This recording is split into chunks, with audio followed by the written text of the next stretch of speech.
Every air disaster is news, but one of the most horrifying scenarios is a crash where a pilot is accused of bringing down the plane deliberately. Such is the case with SilkAir Flight 185. This is a story of confusion and conflict, of detective work and scientific deduction.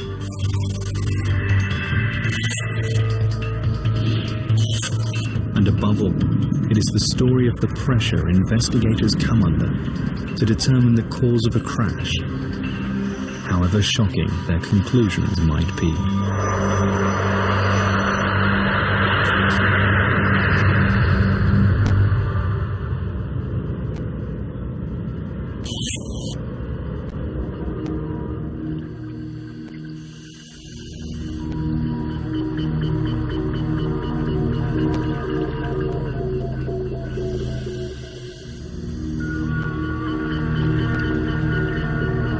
In the early days of 1998, a voice recorder is recovered from the mud of the Musi River in Indonesia. Crash investigators hope it contains a record of one of the most controversial disasters in aviation history.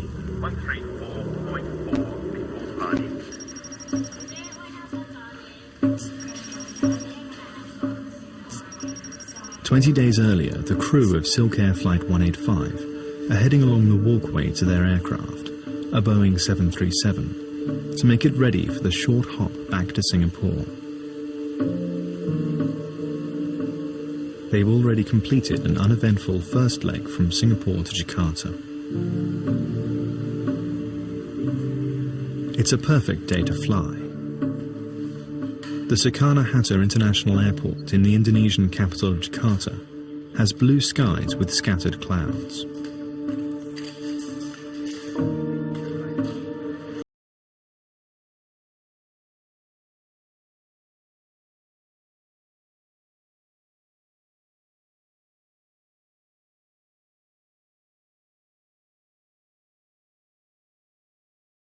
Come from 14 different countries, the oldest passenger 77, the youngest 2. They are heading to Singapore during this holiday travel season. Flat. 5 degrees, green light. The voice recorder reveals that everything is completely routine in the cockpit. 4.7 unit check. 4.7 checked. Takeoff briefing. Complete. It's complete to the line.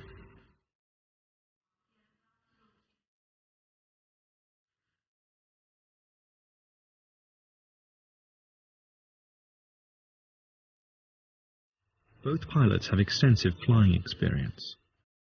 Captain Siu Wei Ming was a top fighter pilot with the Singapore Air Force before moving to SilkAir. First Officer Duncan Ward has over 2,000 hours flying experience. The atmosphere in the cockpit seems relaxed. Just give me 115 seconds to put on the infant seatbelt, you know. Never mind lah. You can take quite some time. You can take up to 3 seconds.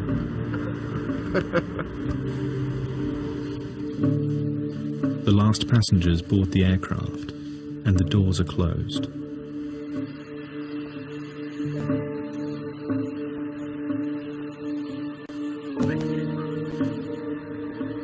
Captain Siu and Duncan Ward carry on with normal cockpit conversation as the aircraft makes its way to the main runway. Line up and wait, SilkAir 185. They are also talking to the control tower to obtain clearance for takeoff. Airborne right turn, Papa Lima Bravo. Cleared for takeoff, SilkAir 185. That clearance comes at 3:37, and shortly after that, Flight 185 is airborne.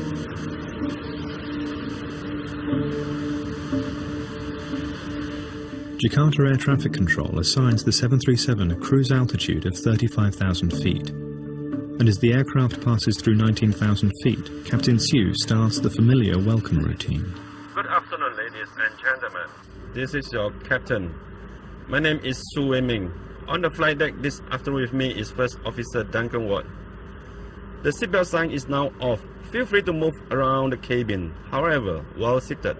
For your own safety, have your seatbelt fastened.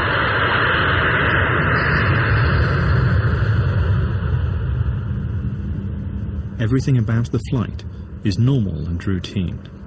Drinks, Passengers and the flight crew are offered a light meal and drinks. Just a couple. Some water? You want? No, fine, thanks.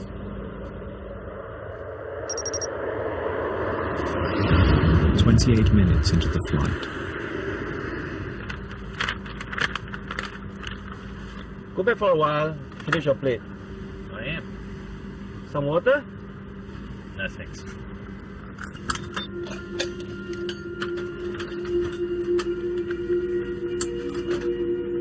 This is the last conversation recorded on the cockpit voice recorder of Flight 185.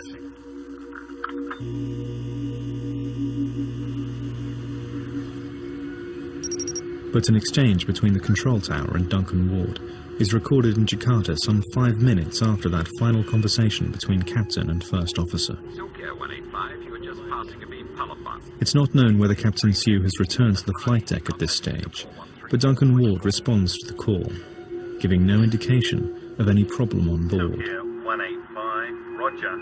134.4 before party. Just over a minute later, Indonesian radar shows the plane beginning a rapid descent.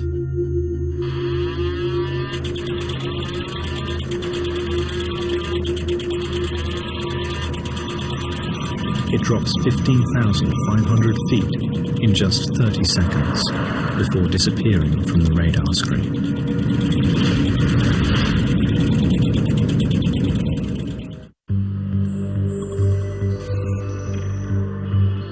Planes are designed not to crash, and yet they do. And some of the world's top aviation minds are employed to find out precisely why. The air crash investigators. As an investigator, you hope that you can bring some positive to light out of a very tragic circumstance. My goal has always been, I want to enhance aviation safety. On December 19, 1997, SilkAir Flight 185 disappears from the radar screen while on a routine flight from Jakarta to Singapore. There's no emergency call from the crew. I was working, and then the plane came from that side. It made a sound like rah, and then it made a U-turn to that side and crashed into the river with a big boom and a water splash. The village of Sukamaju sits on the bank of the Musi River near Palembang in Indonesia. This peaceful setting is shattered when Flight 185 smashes into the river just hundreds of yards from this small community. The villagers immediately launch their boats, but find only small pieces of debris and personal items. There is no trace of the 104 people aboard the aircraft.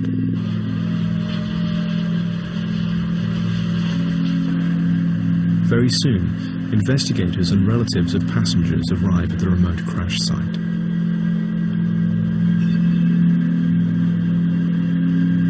It's clear to all that no one could have survived the devastating crash. It's time for the air crash investigators to begin their painstaking work. At the beginning, I saw nothing. It was completely underwater. And you have to know that after that we found out that the aircraft was completely destroyed. Completely destroyed. Professor Duran heads up the Indonesian Investigating Authority, now known as the National Transportation Safety Committee. He's joined by a team of experts from America's National Transportation Safety Board. The NTSB had a lot of background in 737 investigations, especially in the recent past, because of a multiple of accidents that occurred with the 737 aircraft. It's a formidable team of investigators facing a formidable challenge. This was a very unique accident. I had seen high-speed destruction of aircraft that had struck the ground, but there were large pieces of that aircraft left. In this particular instance, because of the speed that the airplane impacted the water, it was total devastation, total destruction of that aircraft. The first impulse is just to cry after I've seen the wreckage. There was no big parts. The biggest part is about 40 by 40 centimeters. Recovering the wreckage is an impossible task for divers alone. Huge dredgers are brought in to scoop up tons of mud from the riverbed, where thousands of aircraft fragments are embedded.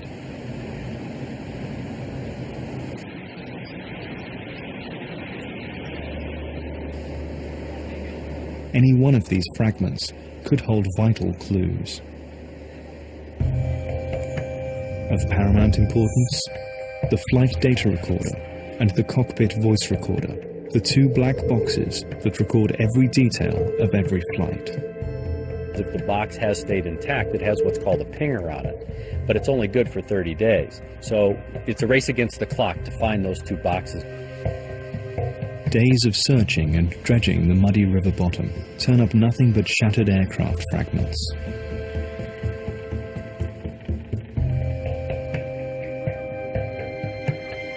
But on the 5th day after the crash, as divers grope their way through the mud-filled water, the first breakthrough. The flight data recorder box is found. And as if by a miracle, a dredger brings up the cockpit voice recorder 15 days later. The black boxes are dispatched with Professor Duran's blessing to the US for analysis.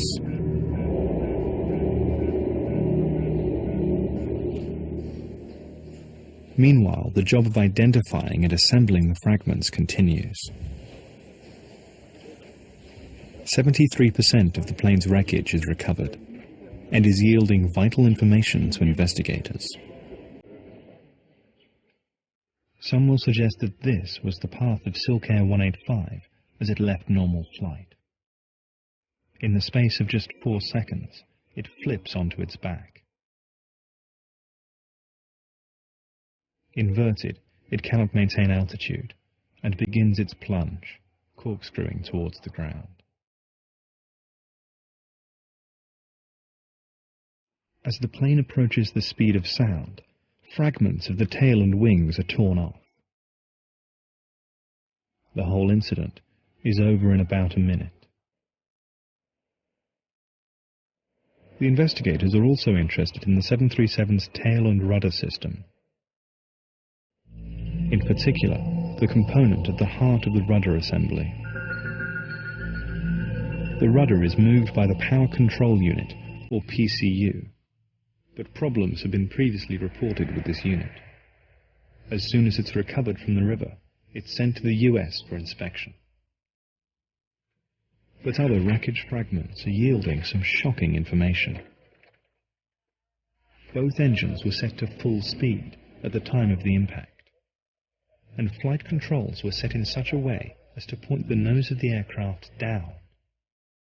It looks as though the pilots have been powering directly down towards the ground and not trying to pull the plane from its deadly dive. Meanwhile, news begins filtering back from the States. Firstly, the rudder power control unit and servo valve are returned with a clean bill of health. More intriguing are the findings about the plane's flight recorders. They are not revealing the data they should.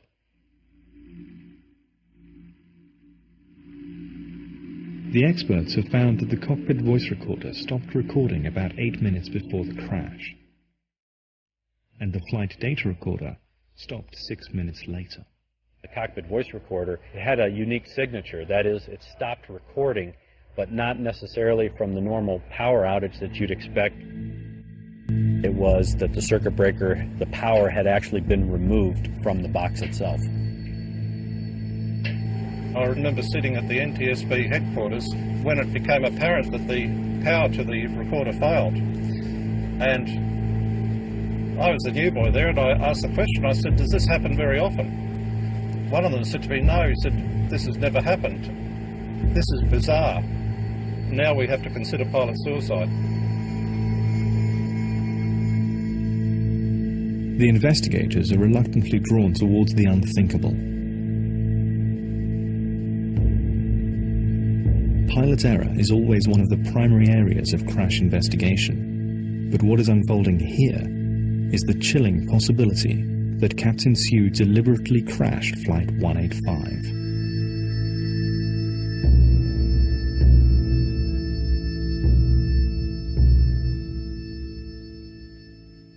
Siu had been a fighter pilot with the Singapore Air Force for 16 years before joining SilkAir. He was considered a top gun in the Air Force, eventually joining the Black Knights, the Air Force's aerobatic display team. Investigators delved into Siu's Air Force history and found he had several brushes with death. Reaching the rank of Major, Siu decided that civil aviation offered him the chance to keep flying and spend more time with his family. Quite a few military pilots are task-oriented, and sometimes they have difficulty moving into civil aviation where safety is much more paramount, but I didn't see any problems like that with Siu. Siu Wei-ming left the Air Force in 1992 for SilkAir, where he was fast-tracked into the captain's seat, and then later promoted to instructor pilot.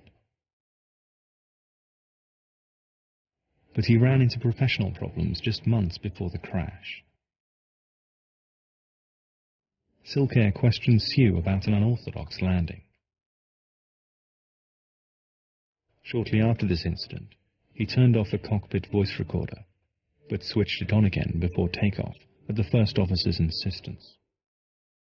Captain Siu was reprimanded by SilkAir and demoted from his instructor's position. The investigators are beginning to put...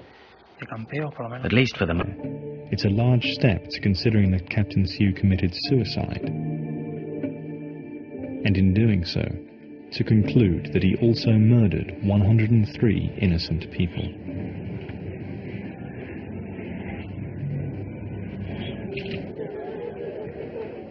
The families of the victims return to Indonesia for a funeral service.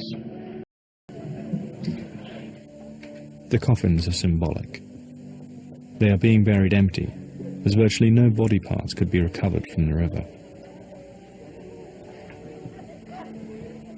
The grief of the relatives is a palpable reminder for the investigators. The families need answers. Why happened a new aeroplane become like that? You know, why that plane? What happened to, you know? Betty's daughter was Bonnie Hicks, a well-known model and author in Singapore. She was on her way to a family holiday with her American boyfriend. Although desperate to know why the plane crashed, Betty could not accept the pilot's suicide theory. I don't believe from start. I don't believe. Don't blame him for goodness sake. He got wife, he got children, you think he do that? It's always hard to try and rationalize why somebody would intentionally do something to harm him or herself and, of course, passengers in the back of the airplane. And while you don't want to believe it and you want to try and focus your energies on disproving it, it does become reality at a certain point, and then you have to accept it and then work through it. Along with Siu's professional problems, investigators are also beginning to uncover a man in financial difficulties. There are reports that Siu's stock market trading account had been suspended twice just prior to the crash, owing his brokers over $100,000. Rumours also circulate that Siu had taken out a life insurance policy that came into effect the day of the crash. Figures of up to $3 million are reported. All of a sudden, you start to build this picture that this pilot is surrounded in a black cloud. Things are starting to collapse.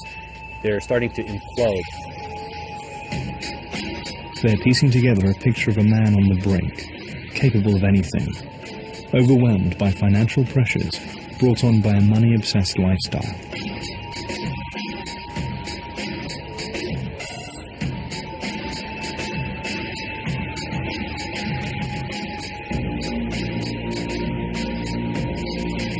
As the circumstantial evidence mounts, the suicide theory starts to spread through the media, putting more pressure on the Indonesian lead investigator. The allegations were very loud, you know, from the press and the people, and especially from the next of kin. If the theory that Captain Siu brought down the plane deliberately is correct, it's likely he had asked the first officer to leave the flight deck, or otherwise disabled him. Peter McMillan says this would have been necessary, as Hugh would need all of his force to put the 737 into its deadly dive. Okay, we're cruising at 35,000 feet. To achieve this trajectory, we disconnect the auto throttle, which will bring up a warning here. Then we disconnect the autopilot, which will bring up another warning up here. Roll the aeroplane to the right, all the way over, into a nose down. That's 20 degrees nose down. The aircraft's now almost inverted, and full forward stick is tuned, and the stabiliser trim is wound full forward. And you can see the pressure that I've got to hold on here. If I let it go, it tries to recover. The instantaneous vertical speed is almost off the clock, and you can see the altitude unwinding. Now hit throttle freeze just so we have to get a bit whiplash. But there is no direct evidence for this sequence of events. 3 years after the crash, Indonesia's National Transportation Safety Committee, the NTSC, finally issues its report. It contains nothing concrete for the families. No cause can be found for the crash. I came in front of them, I asked them to come, and I say, forgive me, I cannot find the real truth. I couldn't find. I did my best. This inconclusive report is a shock to the American team. At their final meeting with their Indonesian colleagues, there seemed to be agreement on a single conclusion to the report: pilot suicide. When I read that report, I felt deflated, because we had put so much energy into developing all of this information painstakingly. We look at little parts, pieces of wire that are only this big, thousands and thousands of these little pieces, looking at all of this stuff over a long period of time, months and months and months, only to have this report come back and say, we don't know what caused this accident. As an accident investigator, I can't accept that. As an engineer, I would like to have a one-to-one connection, cause and effect. I didn't see the cause and the effect. I see only an effect. The aircraft went down. I don't know what the cause is. And I cannot prove that the cause of the accident going down, the aircraft going down, wasn't suicide. It could be also a mechanical failure. We did have a reason for it. We did identify that reason, and it was an intentional act, not a physical problem with the airplane, and it wasn't an unknown. We did have a known. In an unprecedented on-page spat, the NTSB and the NTSC comments and counter-comments are published and incorporated into the final report. Instead of clarifying the crash, this report simply brings further confusion to the families of the victims. And for them, they can't understand. You've done all this, you've spent all this money, you got all this expertise, and you can't figure out what happened?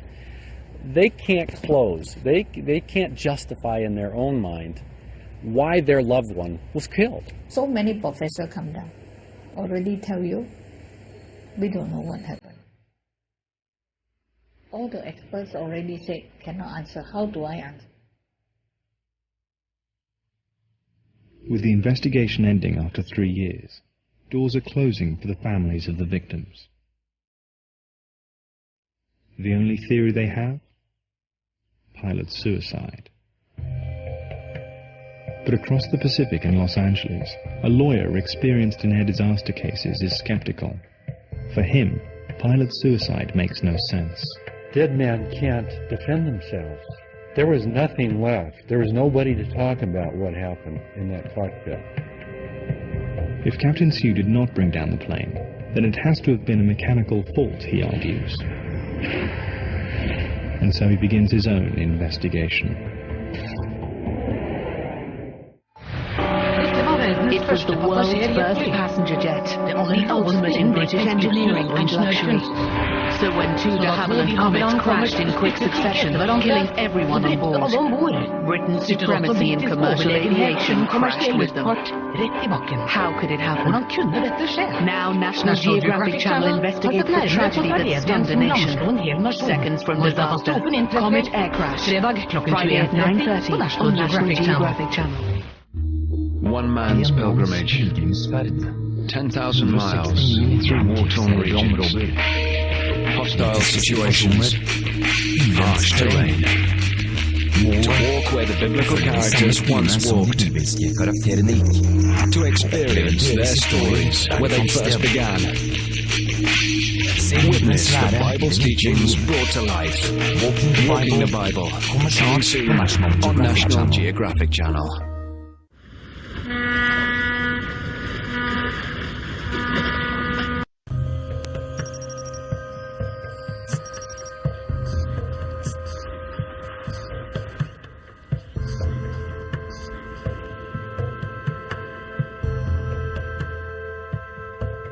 LA lawyer Walter Lack is skeptical that the pilot of doomed SilkAir Flight 185 intentionally crashed the plane, killing all 104 people aboard.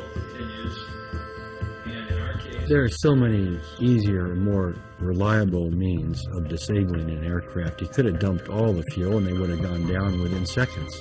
He could have done any number of other things. This is really not the way, if you're going to pull it off, to do it. So he's launched his own investigation on behalf of 32 of the victims' families.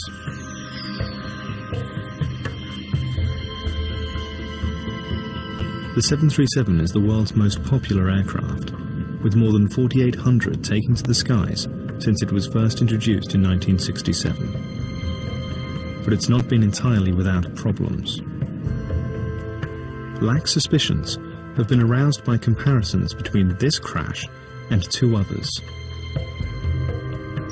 United Airlines 585 in 1991 and US Air 427 in 1994. The history of this aircraft definitely had the power control unit for the rudder system high on the suspect list. Behind the unit in question, Parker Hannifin, one of the world's largest manufacturers of hydraulic equipment. Walter Lack calls in experts, father and son team Don and Colin Summer, who have experience in the aviation industry, and in testifying on behalf of crash victims. SilkAir came in the wake of both the United 585 crash in Colorado Springs and the US Air 427 crash in Pittsburgh. We were also charged with investigating those crashes.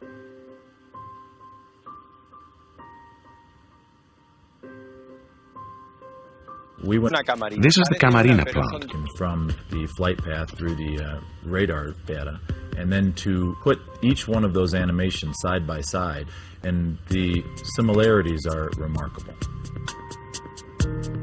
In the case of UA 585 and US Air 427, the NTSB concluded that the most likely cause of the crashes was a problem with the rudder's power control unit, or PCU.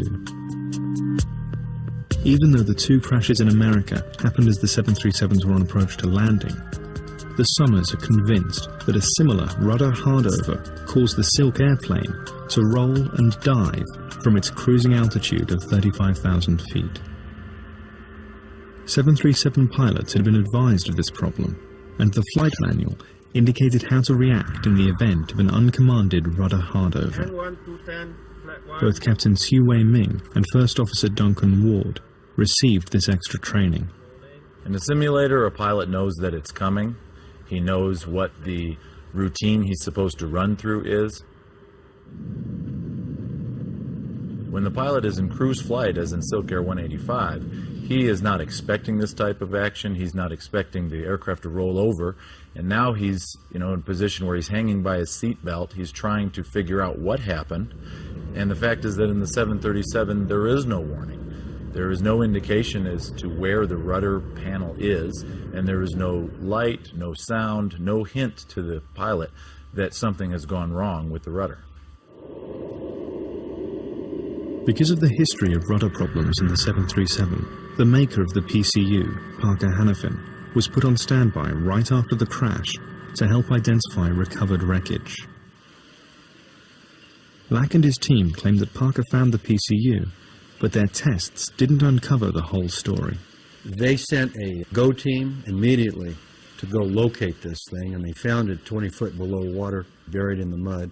It took them 3 weeks to recover it. And they gave it kind of a cursory look and said, we don't find anything wrong with this valve. It seems to be functioning perfectly normal. And then they sent it back to the NTSC.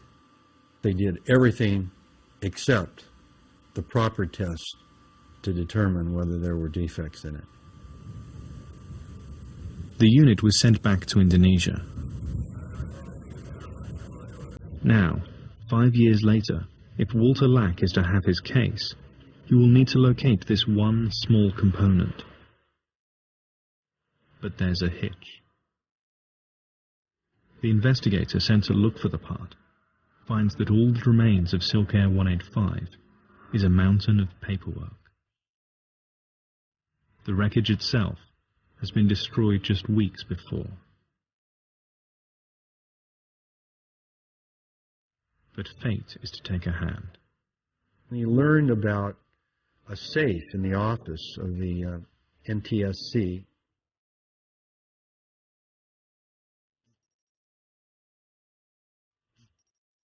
After much persuasion, the investigator is granted access.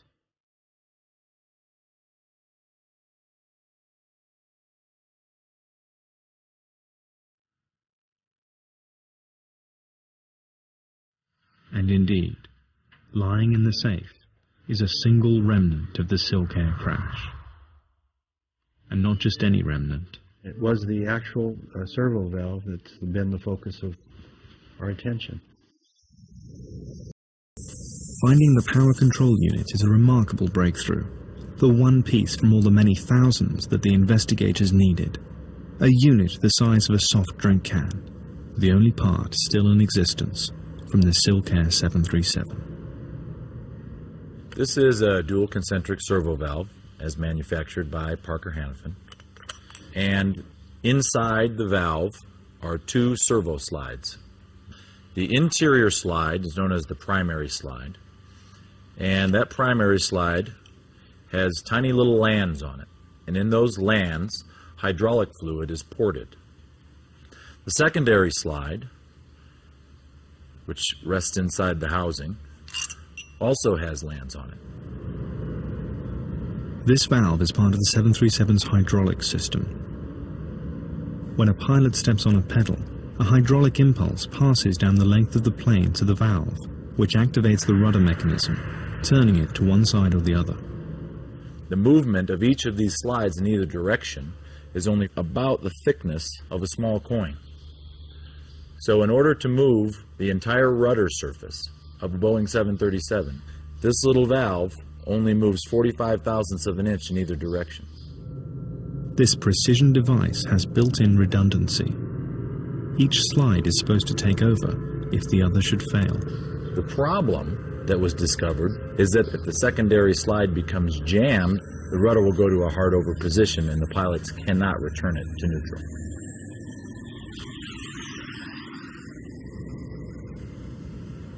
Lack's prosecution makes the case that the valve on the SilkAir 737 has a history. They find paperwork showing the valve failed a test after it was manufactured. Parker contends that the test in question would not affect the function of the servo valve, and that after further inspection, it was passed and installed in the SilkAir 737. Considering the history and how many crashes there have been, I would have thought that people would have been much more interested in the dual concentric servo valve and the signatures left inside it than they were.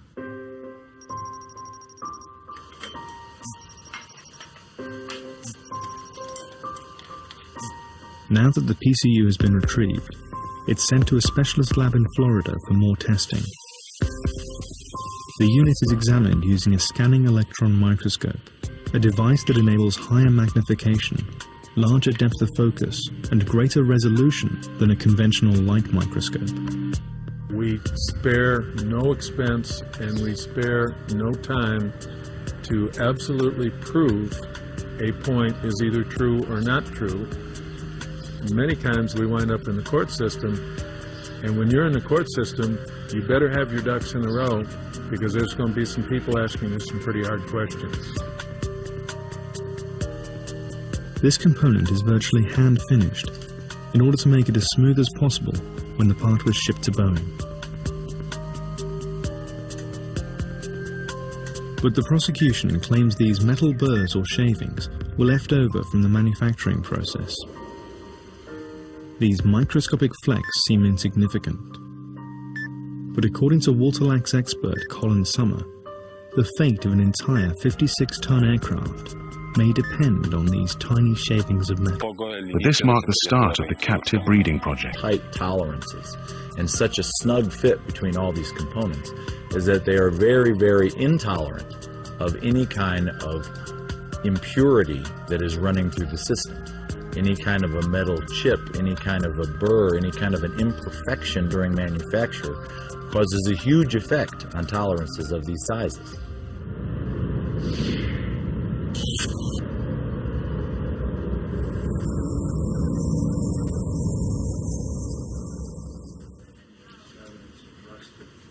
Walter Lack's team are convinced that they now have the forensic chain of evidence proving the valve brought the plane down.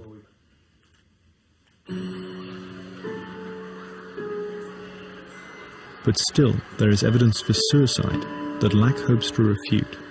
If he was going to commit suicide, why didn't he do it on his way down? Why did he wait till the way back?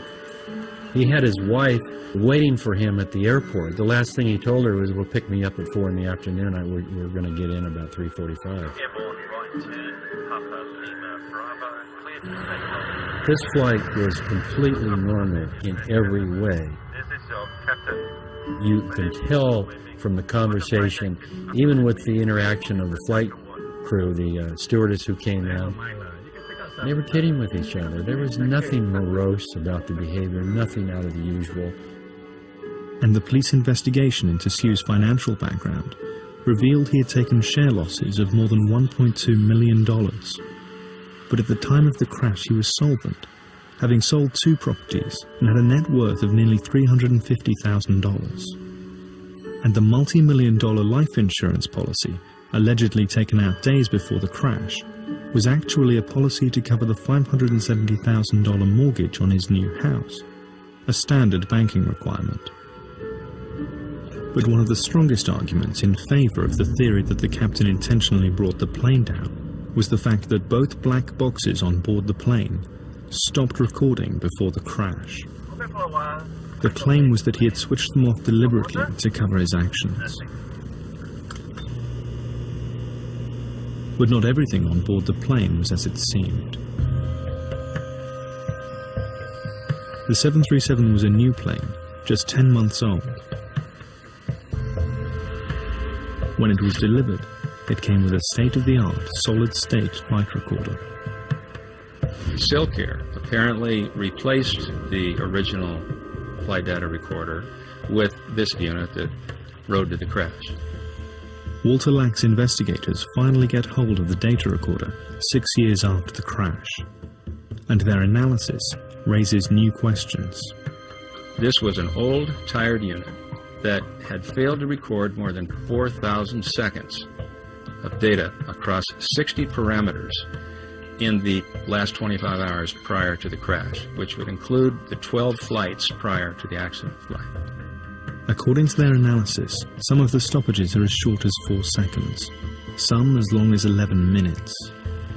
This flight data recorder was consistently switching itself off. To Lack and his team, it looked like the case for suicide by Captain Siu and the murder of 103 innocent people was diminishing fast. That far from crashing the plane deliberately, the pilot and co-pilot were engaged in a desperate bid to save the aircraft in their dying seconds. The pilot and the co-pilot would have been more than likely going through the steps that they had been trained to do to determine what had happened to the aircraft to try and correct for that action. One of the discoveries of the engine power as well as the trim of the aircraft showed that the engines were near full power when it hit the ground. In fact, Boeing issued instructions in their flight manual to perform these actions in the event of a rudder hardover.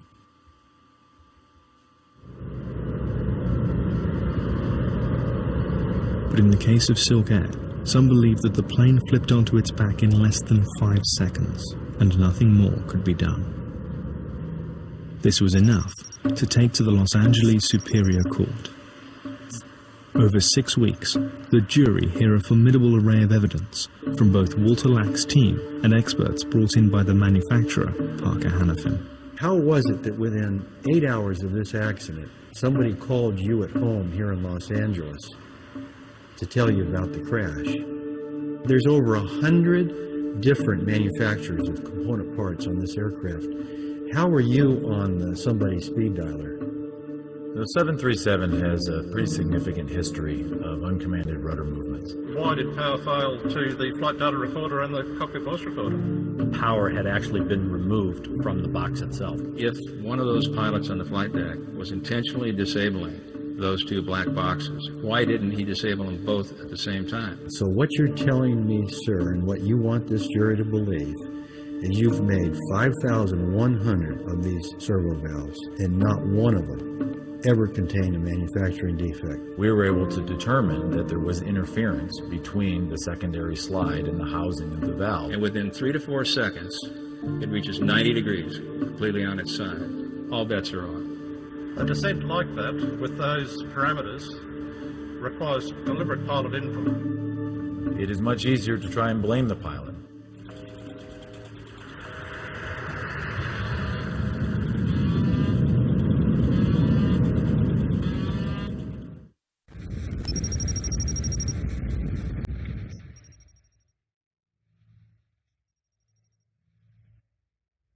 Every year, family members and friends of those who died in the SilkAir crash of 1997 return to the crash site near Palembang in Indonesia. The families have formed a bond with the people of Sukamaju, who were witnesses to the tragedy.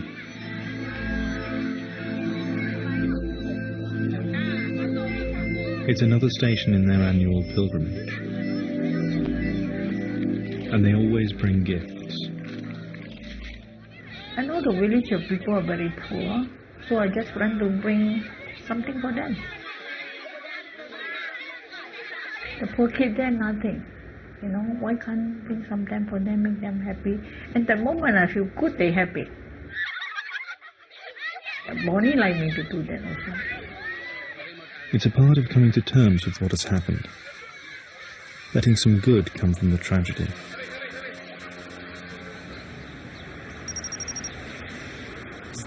After 4 days, the jury in the case brought in LA on behalf of 3 families returns to the courtroom.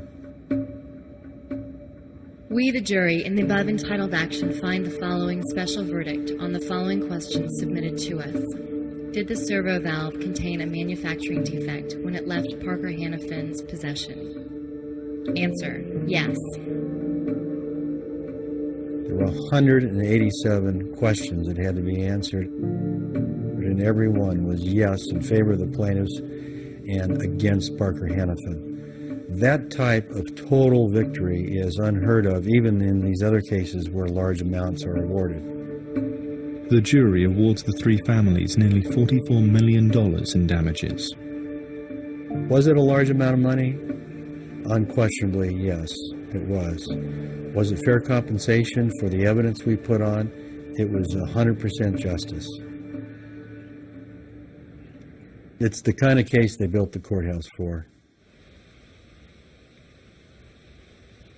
After threatening to appeal, Parker Hannifin makes a call. Although the company denies any liability for the crash, it agrees to settle with all 91 families involved. This will cost them an undisclosed amount. Nevertheless, some experts remain convinced that Captain Sue deliberately crashed the plane in a spectacular suicide. The evidence, the facts, conditions, and circumstances support that that airplane was physically capable of being flown by the pilot. I firmly believe that it was an intentional act and not a physical problem with the airplane. The fact is that we will never know exactly what happened in the cockpit in the last minutes of SilkAir Flight 185.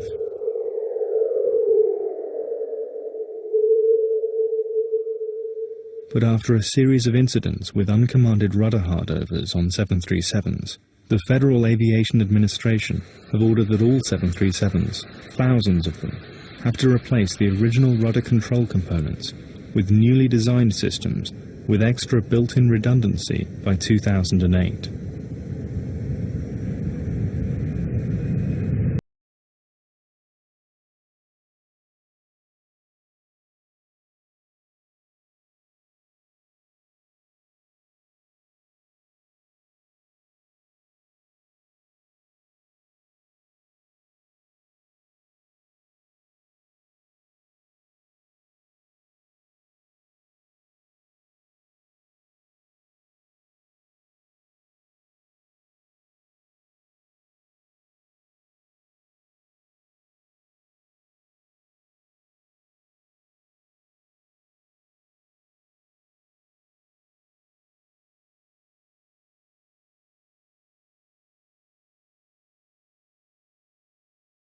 As Randy take care of Bonnie, Bonnie take care of Randy. They are in another world. I still love them.